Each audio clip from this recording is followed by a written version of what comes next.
Well, good morning, everyone. Good morning.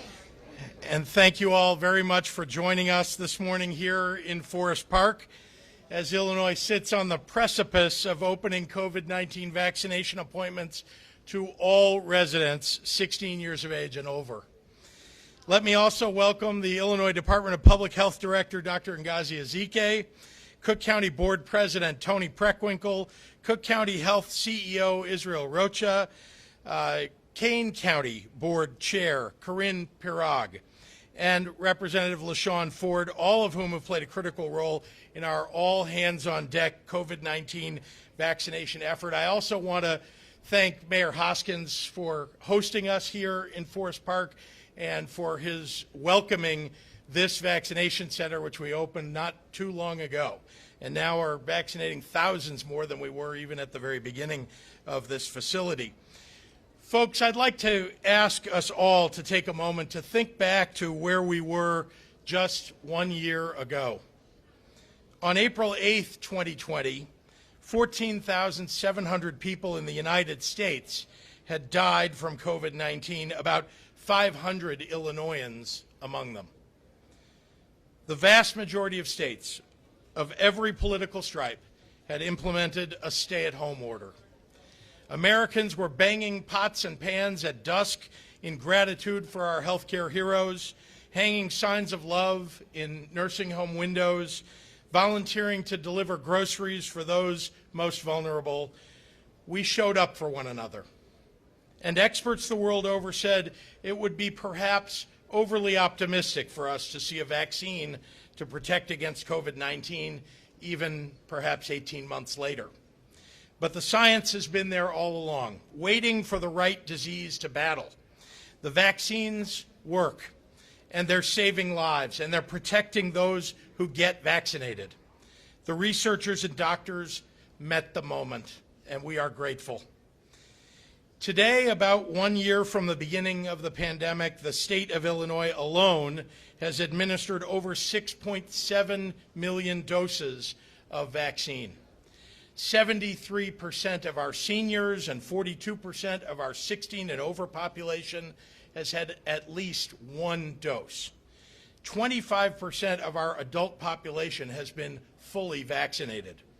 And as of this morning, I'm told that we're on track to break a statewide single-day vaccination record.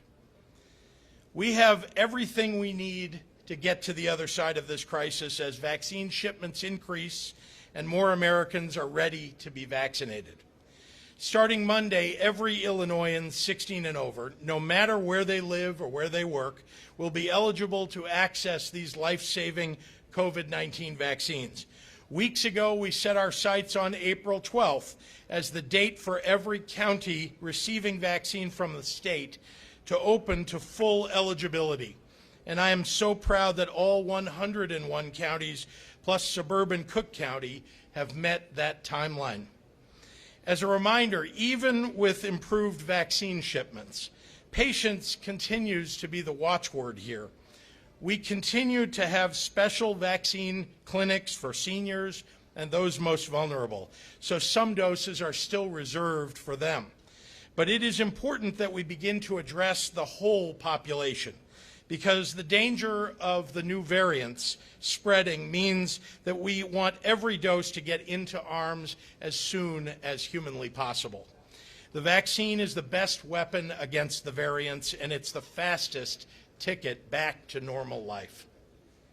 In an effort to prioritize our highest demand counties, I'm proud to announce that as we move to universal adult eligibility, we are opening up 150,000 new first dose appointments next week alone for our 11 state-supported mass vaccination operations in Cook and the Collar counties, and area pharmacies open to any Illinois resident.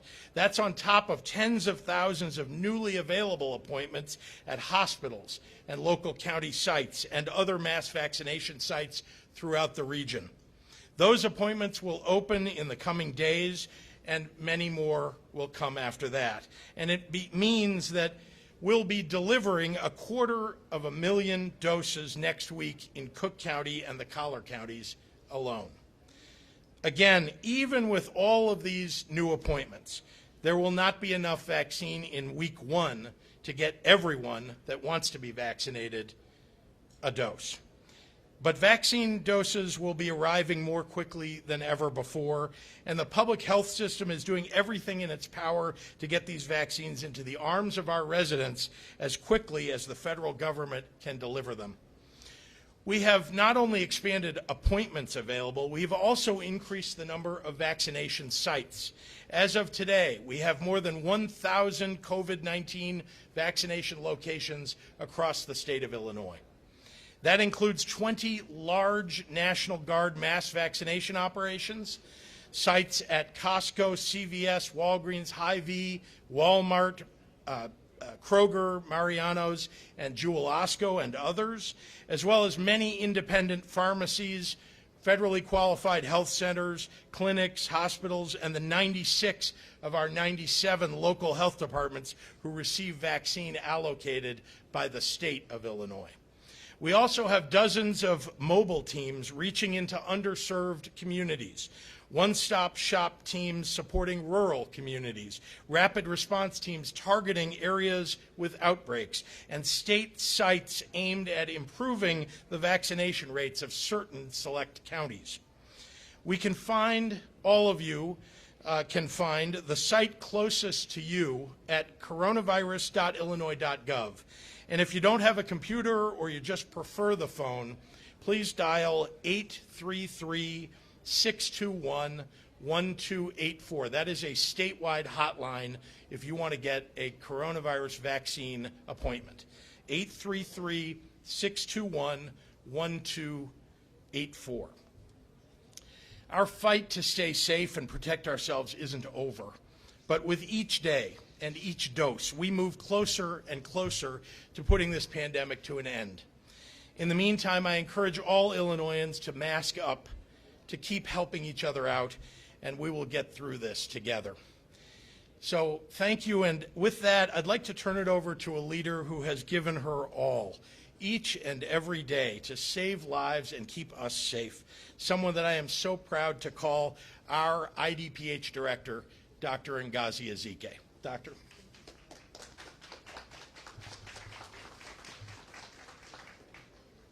Thank you, Governor, and good morning, everyone. Good morning. It is so great to be here at one of the many vaccination sites around the state. Over the past month, I've visited several vaccination sites, and I'm so happy to see the turnout. I'm so happy to see the intense desire to be vaccinated. Step by step, we are making it to the finish line. First, the amount of vaccine is increasing. Second, the number of vaccine providers is also increasing. And thirdly, the number of people eligible to be vaccinated is increasing. COVID-19 vaccination is one of the strongest, most powerful tools we have to fight this pandemic together. The 3 COVID-19 vaccines currently authorized for use in the United States are all highly effective against preventing severe illness, hospitalization, and death. And of course, that's what we want in our vaccines. In looking at the COVID-19 hospitalizations since this January, of the more than 2.5 million people who are fully vaccinated, we see that only 72 were hospitalized with COVID-19. So you don't have to be a math major to know that that means that more than 99.999% of those individuals were people who were not vaccinated. The overwhelming majority of COVID hospitalizations are in people who have not been vaccinated.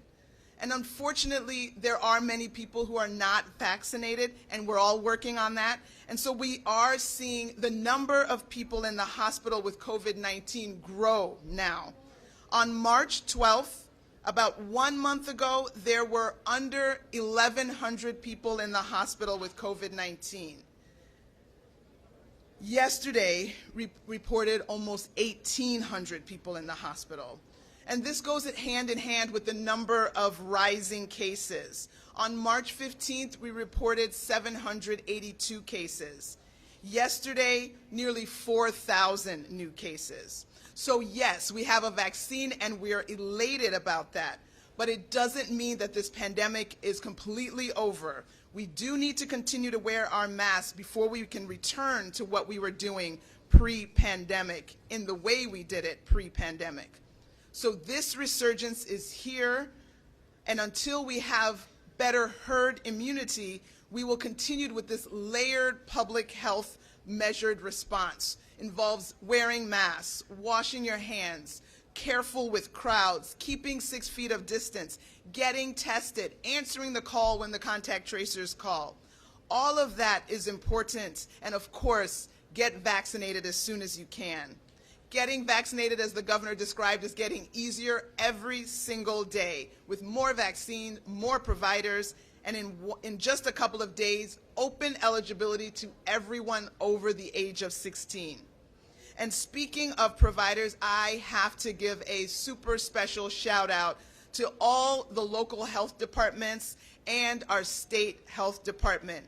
This week is National Public Health Week, and I want to recognize all of our public health partners who have literally been working 24/7 for more than a year now.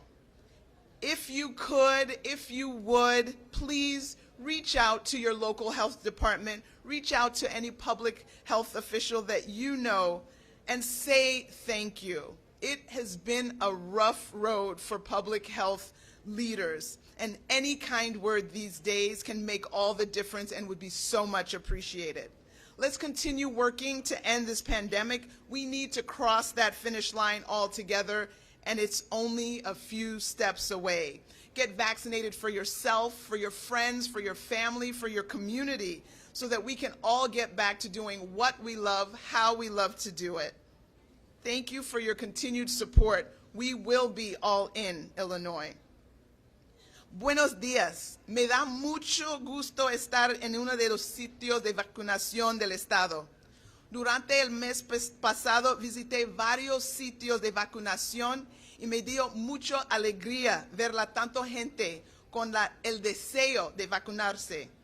Paso a paso nos dirigimos a nuestra línea de meta. Primero, la cantidad de vacunas está aumentando. En segundo, el número de proveedores de vacunas está aumentando. En tercer lugar, está aumentando el número de personas elegibles para vacunarse. La vacuna COVID-19 es una de las herramientas más sólidas que podemos utilizar para luchar juntos contra esta pandemia.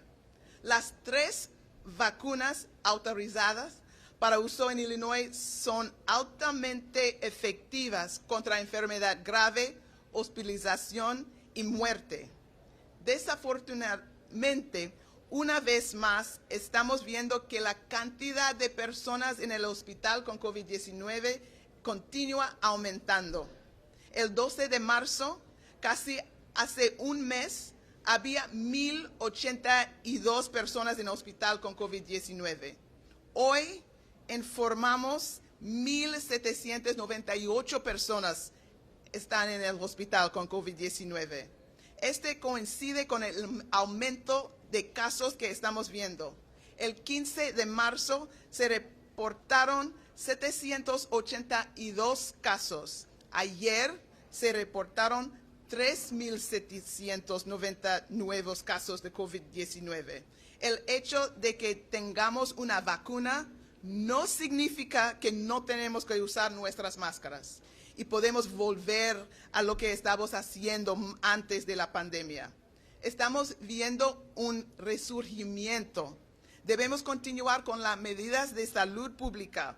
Use una máscara, evite grupos grandes, mantenga una distancia de 6 pies, hágase la prueba si participó en reuniones y vacúnese lo más pronto posible. Esta semana es la Semana Nacional de Salud Pública y quiero reconocer a todos nuestros socios de salud pública que han estado trabajando literalmente las 24 horas del día, 7 días de la semana por más de un año. Tenemos que trabajar juntos para poner fin a esta pandemia. Necesitamos cruzar juntos esa línea de meta y está a solo unos pasos más de distancia. Vacunate por ti mismo, por tu salud, por tu familia, por tu comunidad, y para que todos podamos volver a lo que nos encanta hacer. Muchísimas gracias para tu apoyo. And with that, I am so delighted to turn the podium over to President Toni Preckwinkle.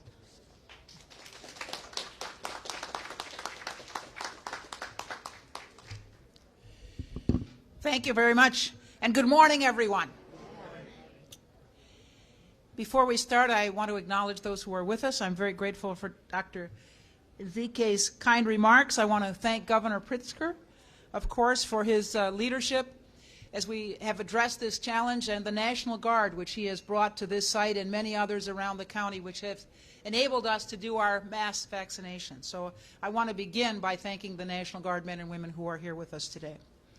I want to acknowledge Representative LaShawn Ford, Cook County Commissioner Brandon Johnson, Cook County Commissioner Frank Aguilar, Forest Park Mayor Rory Hoskins, Kane County Board Chair Corinne Parag, who is our partner at the Elgin Mass Vaccination Site, the only joint county vaccination site in the state, Dr. Ezike, who we talked about earlier, Israel Rocha, who's CEO of the Cook County Department, Cook County Health and Hospital System, and Dr. Kiran Joshi, who's co-leader of the Cook County Department of Public Health.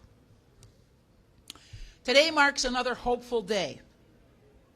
It's because we're getting a little bit closer. The light is looking a little bit brighter. We still have a long way to go, but with today's announcement that we're expanding vaccine eligibility to anyone age 16 and older as of April 12th, we're taking another step toward normalcy.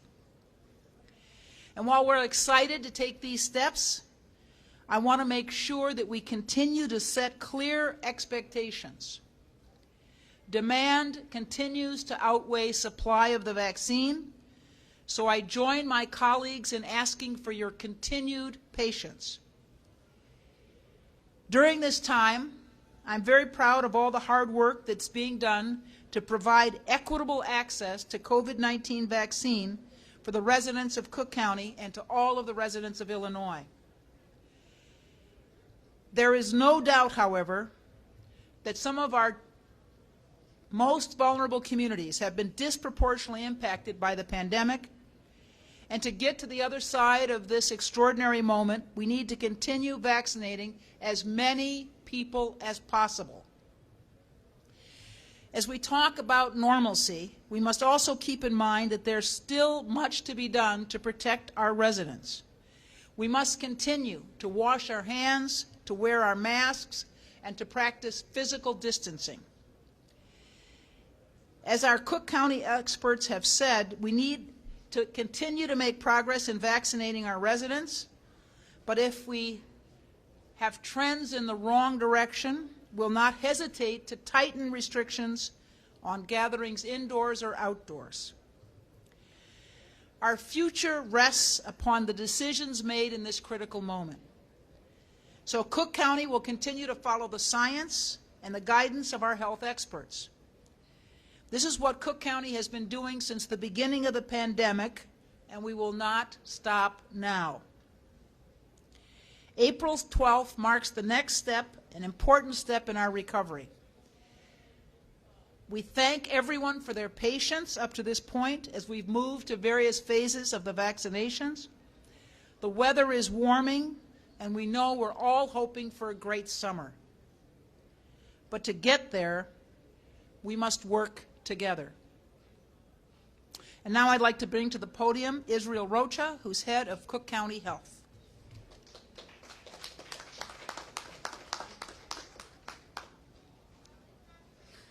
Good morning, everybody. Thank you, Governor Pritzker, President Preckwinkle, all the elected officials who are joining us today as we ready our sites to open for the final phase to welcome all individuals across suburban Cook County and the surrounding areas to our mass vaccination sites. It was just 3 weeks ago that we opened this site, and since then we've already provided 31,000 vaccines here at this one location. Each week, our volumes increase as we make more and more progress. On February 19th, we hit our goal of 100,000 vaccines administered through our Cook County mass vaccination sites. On March 18th, barely a month later, we reached over 250,000 doses. We hit 300,000 a week later, and already this week we have hit 400,000 and on our way to administering our goal of over 1 million doses administered here in suburban Cook County and service to everyone in our surrounding communities. And while these are important milestones, we have a long way to go. There are millions of people who want the vaccine. We ask for your continued patience, but we do give examples that our pace is quickening. We have over more than 1.2 million individuals registered on our website still waiting to be able to get a vaccine, and we expect that we will move and increase this number as we move into the next phase. The number will continue to increase. Many people are making the decision to get vaccinated, and we know that others are waiting to see how their friends and family will tolerate it. But we want to remind everyone that this is a very personal decision. We ask you to get the information, get the facts, and rely on facts and science to make your decisions to protect yourself and your family. One that some people will make quickly and others will take more time. It is a decision that we know is one of the things that we need to make personally. And research suggests that one of the biggest concerns are the side effects. So please allow us to reiterate what physicians across the country are saying. While you may experience arm soreness, a headache, fever, chills for 24 hours, the side effects of the vaccine are far better and much more mild than having the COVID experience. For those of you who have been at all of our openings, you've heard us say this is a marathon, not a sprint. We do want to give demonstration that the pace is quickening. We continue to be here, and as we said always, we will be here with you throughout the duration until the last person who wants a vaccine has been able to receive it. We're not going anywhere, and we will continue to be your partners as we help to bring an end to the COVID-19 virus. Next, it is my pleasure to bring forward our partner in vaccination in one of our new joint sites, and to bring forward Kane County Chair Kirok. Please come forward. Thank you.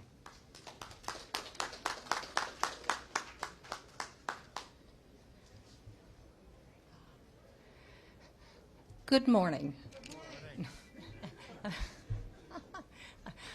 We can hear that some of these were former teachers with the good morning. I'm Corinne Pirog, and I'm the newly elected board chair from Kane County, which is about maybe 30 miles west of here. I represent a county of about 540,000 people. 60% are Caucasian, the remaining are a mixture of Hispanics, Latinx, African Americans, and Asians. It's a family-oriented community, one that appreciates soccer as much as its football, its farms, and its two beautiful big cities, Aurora and Elgin. But we have been impacted very much by the COVID-19 virus. And currently, as we open up our doors and open up our restaurants and open up our communities and our historic sites, we see an uptick in the coronavirus. Now we're at 7.4%. So we're not just on a marathon. We're at a sprint right now to stop it. On March 19th, we opened up our first mass vaccination site, and as of yesterday, we've opened up 2 more. The latest is a really unique, wonderful partnership with Cook County and Kane County at the East Side Recreation Center in Elgin. It sits in Cook County. Kane County will be managing it, and it is in a specific neighborhood that is going to be reaching out to the Latinx and African American community. We're literally going to go knock on their doors to make sure that that population comes through. We've also had amazing partnerships. We've partnered with some of our restaurants who have been closed, and right now they are serving beautiful box lunches to our National Guard support and to our volunteers. The Elgin site is going to be managed by the City of Elgin with volunteers who are going to be helping this out. So we have not only worked with the blessings of the Governor and the Illinois National Guard, but we have asked our neighbors, our businesses, and including Pace Bus, to step up and help us out. So we are sprinting. We are running as hard as we can with one more vaccination site ready to be opened up in the next few weeks. And so we'll have 4. We're a small county, we're a mighty county, and we are going to fight as hard as we possibly can to ensure that no arm is left unvaccinated. So thank you very much. And, oh, excuse me, I'm supposed to introduce Representative Ron Ford, or LaShawn Ford. Thank you for the introduction, and good morning. President Preckwinkle's a teacher, and she demands people speak and say good morning. So whenever I'm around her, I make sure I do it right. So I want to say first that the Governor, thank you for getting us the state doctor that we have. Dr. Ezike is passionate, and you know, as legislators, we always like to have our opinion about who and what you should do. So we approve of Dr. Ezike because she's very passionate and we trust her to be the state doctor. And even my mother, who's 82 years old, says, that's my girl. So if my mother approves, then, you know, that has a lot of influence on me. I also want to introduce someone that's very excited about the fact that 16-year-olds and older will have the opportunity to take the vaccine. And that's Nellie Vasquez-Rowland from A Safe Haven. She takes care of families. And what you have in the shelters are people that's 16 and a little older, but they couldn't get the vaccine because they were too young. So today is a special day to announce that anyone that's 16 and older as of the 12th will be able to take the vaccine. That's going to help out homeless shelters across the state of Illinois. So that's a big deal. The other big deal is that my daughter told me this morning, I didn't tell her about this, but she read the paper and she's ready to make her appointment because she wants to take the vaccine. She's 17 years old and a high school student, and we know this is going to be very important for high school students that want to play sports, that may be in the band, that just want to participate like normal high school students do in America. And so this is a big day, and we know when students and young people are a part of the process, parents become more a part of the process. So 16-year-olds and older will encourage the parents that's not so sure about the vaccine yet to get it. So this will increase the number of people that would like to take it, and it will get us to the goal that we're trying to get at even faster. And I would finally say that I've talked to some people that even people that are not 16 years old would like to take the shot because they know that people younger than 16 have had COVID. And so I urge our president to do everything that he can to get more vaccines so that everyone in this country that would like to take the vaccine could take it. And with that, I would like to bring back our powerful governor, Governor JB Pritzker, to bring it home. Thank you, Governor. Thank you, Representative. Happy to take questions from members of the media. Craig.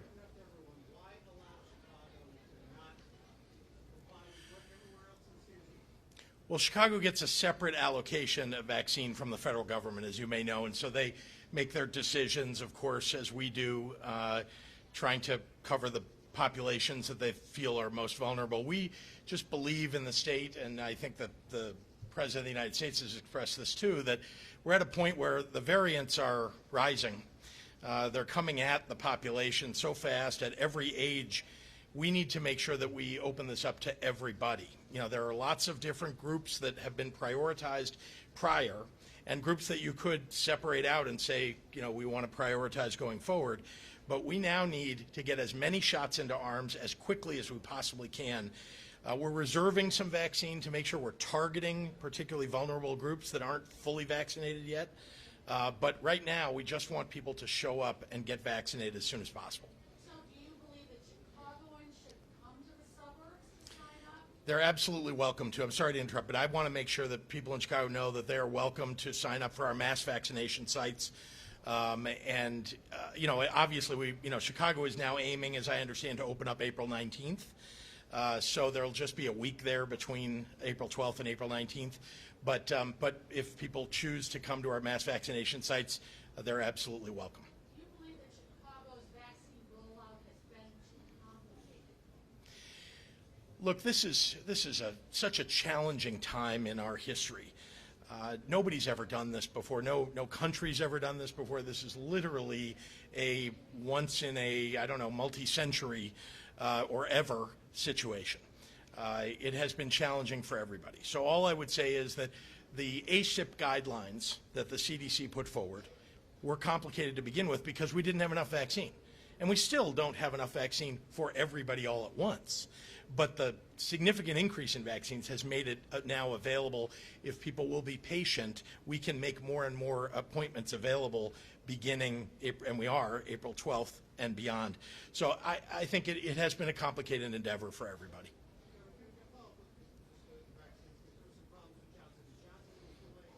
Yeah.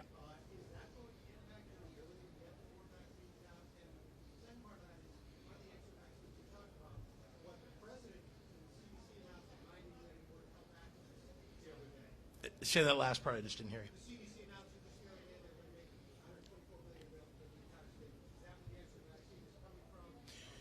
Yeah, the dollars are different than the vaccine doses, but let me start with the Johnson & Johnson disruption that occurred. Yeah, there were 15 million doses that were manufactured that had to be destroyed. There was a mistake in the manufacturing. The good news is the FDA is very good at this, and so they've caught it long before it ever would come to any of the states. And they've destroyed those doses, and now they've reworked those lines, and they'll be safe. So 15 million doses would have been distributed over some time to the states, and those are lost. Having said that, remember that's from one manufacturer. We have two other manufacturers, and Johnson & Johnson is still manufacturing at another plant and significantly increasing the number of doses available. So again, yes, 15 million doses being lost is a big deal, but at the same time, millions more doses are being added every week to what's being distributed to the state of Illinois and to the rest of the country. So I feel good about the trajectory here. So, going on with that, numbers from the CDC say we are receiving a significantly less number of Johnson & Johnson vaccines. Yeah. For next week, we've got 148,000 plus this week, and we're only expecting 17,000 for next week, on top of opening all these appointments to Illinoisans. How is the delivery of those 15 million? Did that drop, or what's going on there? Yeah, so yes, I think Johnson & Johnson would have liked to have been distributing their doses during that time period that you're now saying they're distributing fewer. There was always going to be a lull in the Johnson & Johnson manufacturing even after the new doses would have come, because they are ramping up their manufacturing. As you know, they were approved later than the other two manufacturers. But let me be clear, we have increasing doses available to people. That's why we're able to offer more appointments in Cook and the Collar counties, significantly more appointments over the coming week for first doses. And over the coming weeks, because the other manufacturers are increasing their distribution of doses. And we also have, as you know, there are inventories that exist around the state of Illinois, and those are being pushed off the shelf to make sure that we have enough vaccine going out and an increasing amount. So I'm very optimistic. I mean, look, nothing is perfect in this process. There's no doubt about it. But look around you. We are at a mass vaccination site. It is busy.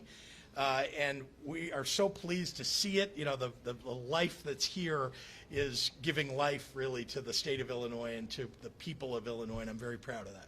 Dr. Zike, I have a question to you, please. What about the double mutation variant, and how concerned are you about that? Do you think it's here in Illinois?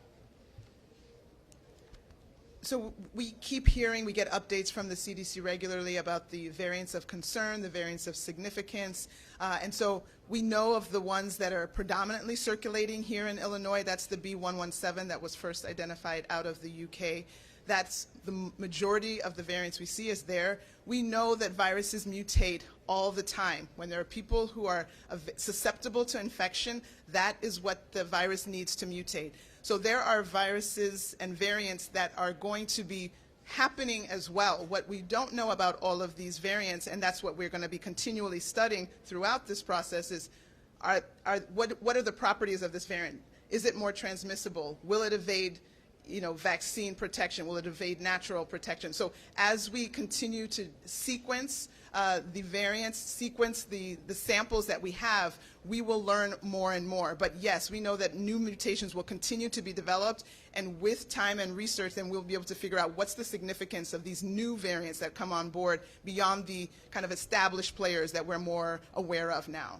Can you explain at all, Texas that opened up and no masks seem to have less cases right now than we do? I mean, some are saying, okay, go ahead, open it all up because the states that have are doing quite well. How do you explain that? I think we're very clear that masks work. I don't think you can find a scientist, I don't think you can find any public health expert, I don't think you can find any physician that will refute or try to challenge in any way the efficacy and the import and the usefulness of masks. So I think that debate should be concluded. In terms of where different states are, again, it depends on how many susceptible people you have available to be infected. Potentially they have fewer people available to be infected because they've had more infections. So I don't know the details of Texas. Managing Illinois is plenty enough, but I know that here in Illinois, we absolutely will continue promoting, supporting, and telling people to wear their masks as a very important part of this layered public health strategy to keep us safe and get us beyond the pandemic.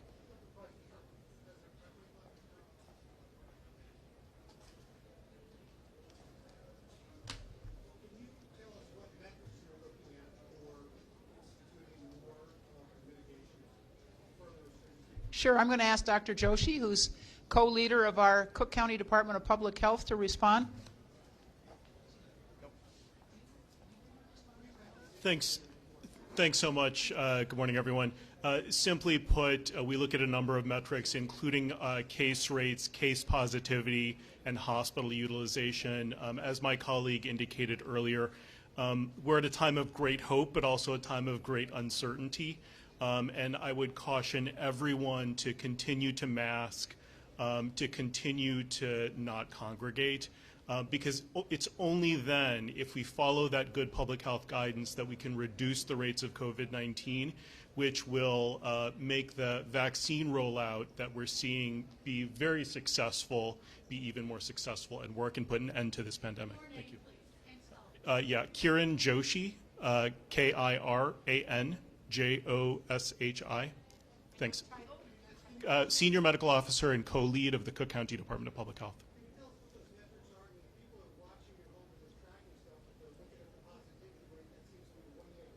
Sure. Sure. So we look at the data every day. We intend to follow the science, and then in collaboration with our colleagues at the state, make decisions going forward. Thank you.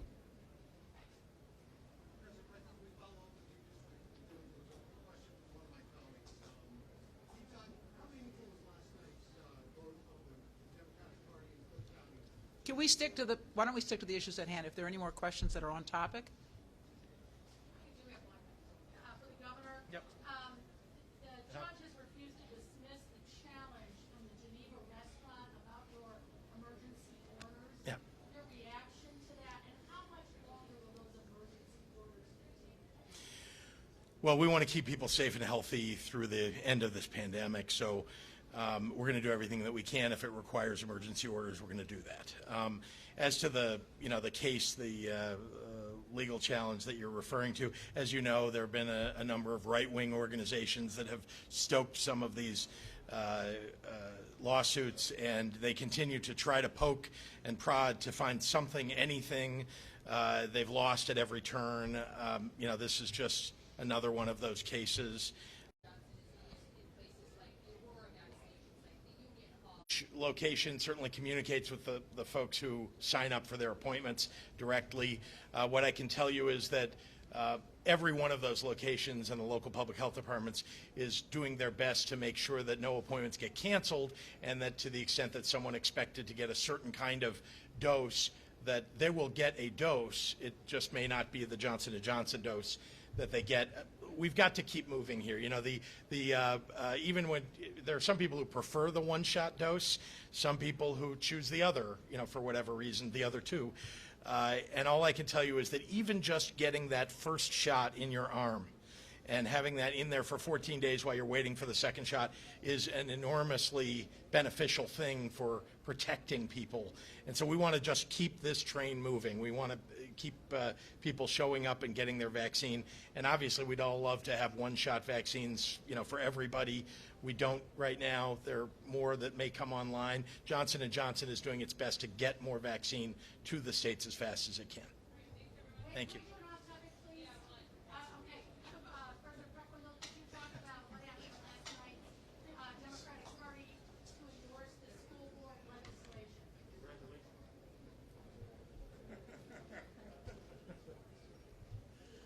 Yes, Commissioner Johnson says congratulations. Anthony Cazada, I think I pronounced his name correctly, came to me in the summer of 2020 after he had been elected to the Central Committee person for his ward, and said that he was interested in having a policy committee for the party. And I said, that's a great idea, you chair it. So he put together, among the members of the Central Committee, a policy committee. They came to us in January with a resolution in support of additional stimulus to individuals and families to support folks who are struggling as a result of the collapse of the economy due to the pandemic. So at the January meeting of the Central Committee, we approved a resolution in support of more stimulus. We also approved a resolution that did not come out of the policy committee, but came, frankly, directly from me, related to immigration and our support for reasonable immigration policies in this country. The policy committee met after the January meeting in March, and on the day in which they met, the proposal to have an elected school board in Chicago passed House committee. And they took that up at that meeting, that policy committee meeting, which had been previously scheduled, and voted to support an elected school board unanimously. It came before the Central Committee last night, the report of the policy committee in support of Senator, thank you, I don't want to say Markowski, Rob Martwick's bill in the Senate, and Delia Ramirez, I think, is the sponsor in the House. Is that right? Yeah. So the Central Committee voted overwhelmingly. I think there were 5 dissenting votes in support of an elected school board. The Policy Committee of the Central Committee has provided advisement to our members of Congress around stimulus and immigration, and now provides advisement to the city.